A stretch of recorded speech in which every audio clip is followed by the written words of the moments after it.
Cockroach Janata party CJP মাত্র 5 দিনে 22 million Instagram follower gain করছে। ককরোচ জনতা পার্টি এর পিছনের কাহিনী হচ্ছে মে মাসের 3 তারিখে all India medical admission exam ছিল, যার কোশ্চেন পেপার লিক হয়েছে। তারপর অনেক আন্দোলন হয়েছে, বেশ কয়েকজন সুইসাইড করছে আর এক্সাম রিশিডিউল করা হয়েছে। এর মধ্যে একদিন chief justice of India Suryakant young ছেলেপেলেরে ককরোচ বলছে রানিং কোর্টের ভিতরে।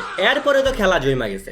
সরকার যে ইয়ং ছেলেপেলেরে ককরোচ মনে করে এইটাও পোলাপাইন অ্যাকনোলেজ করে নিছে। এরই মধ্যে বস্টন ইউনিভার্সিটির গ্র্যাজুয়েট অভিজিৎ একটা টুইট করে, what if all the cockroaches come together. যেই কথা সেই কাজ, একটা ওয়েবসাইট আর একটা ইনস্টাগ্রাম অ্যাকাউন্ট খোলা হয় ককরোচ জনতা পার্টি নামে। মাত্র 5 দিনে 22 মিলিয়ন ইনস্টাগ্রাম ফলোয়ার হয়ে যায়। সব জায়গায় এই একই আলাপ, cockroach Janata party, CJP CJP CJP. Finally Modiji একটা প্রপার অপোনেন্ট পাইছে।